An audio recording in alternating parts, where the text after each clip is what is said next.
مهمترین اخبار هفته 201 جنگ اوکراین. اول سراغ محورهای جنگ میریم. روسیه ادعا کرد که شهر هولیوپول در منطقه زاپوروژیا رو به طور کامل تصرف کرده. این شهر که آخرین منطقه مرتفع محور هم هست، در صورت تصرف عملاً بلندی‌های محور زاپوروژیا به دست روس‌ها میفته و بعد از این روس‌ها در اون منطقه تنها با دشت باز طرفن. اما ارتش اوکراین این ادعا رو رد کرده. شهر این اسمش خیلی سخته و همین محور زاپوروژیا هم به ادعای روس‌ها سقوط کرده که اوکراین هنوز این خبر رو نه رد کرده نه تایید. اگه این دو شهر همونطور که روس‌ها ادعا کردن تصرف شده باشه، تو محور زاپوروژیا کار برای اوکراینیا خیلی سخت شده، چرا که این دو شهر در واقع دو تا از خطهای اصلی دفاعی زاپوروژیا به حساب می‌آمدن.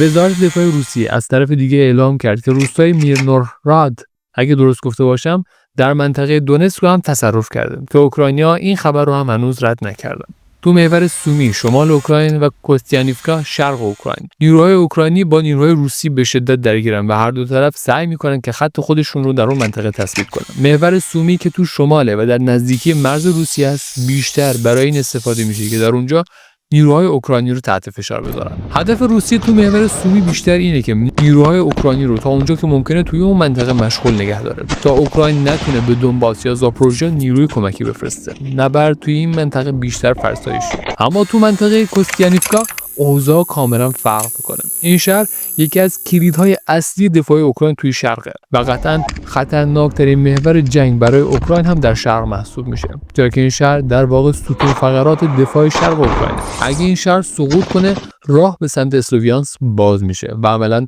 قلب نظامی دونباس وارد تیررس نیروهای زمینی روسیه قرار میگیره. روسیه اینجا علاوه بر توپخانه سنگین، نیروی پیاده زیادی هم وارد کرده که نشون میده حاضره برای به دست آوردن این منطقه تلفات زیادی رو هم بپذیره. حالا وارد بخش اطلاعاتی میشیم. مهمترین خبر اطلاعاتی هفته پیش حمله پهپادی اوکراین به سمت اقامتگاه پوتین که اوکراین این رو رد کرده. تو اخبار پشت جبهه جنگ هم اولین خبر منحل شدن لژیون سربازهای خارجی اوکراین. این بخش که تو ارتش اوکراین از ابتدای جنگ با روسیه شروع به کار کرده بود، وظیفش استخدام نیروهای داوطلب بین‌المللی و آموزش اونها بود.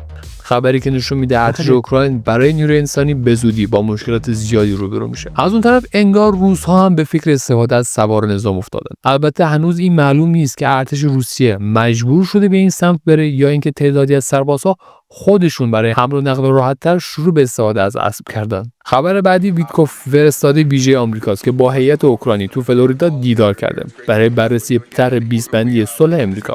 طرحی که بجز چند ماده کلیات اصلی اون هنوز در ابهامه، اما مهمترین بخش‌های اون که به روزنامه‌ها درس کرده در واقع میشه گفت که این 4 بنده. یک، اینکه روسیه تعهد عدم تجاوز به اوکراین رو به صورتی که قانون در داخل روسیه تصویب میکنه. دو، اینکه اوکراین به مرور جزو اتحادیه اروپا میشه. سوم، اینکه اوکراین به سمت سلاح هسته‌ای نمیره. اما جالب‌ترین بندی که مطرح شده در واقع این بنده که در صورت نقض این توافق به دست روسیه پاسخ هماهنگ نظامی و اقتصادی از سوی تضمین کنندگان اعمال میشه. که یعنی چی؟ یعنی اگه یه نفر تفسیر نابجایی از این بند داشته باشه، میتونه در آینده روسیه رو وارد درگیری با ناتو کنه. البته هیچ کدوم از این بندها به طور 100% تایید نشدن و قطعی هم نیستن.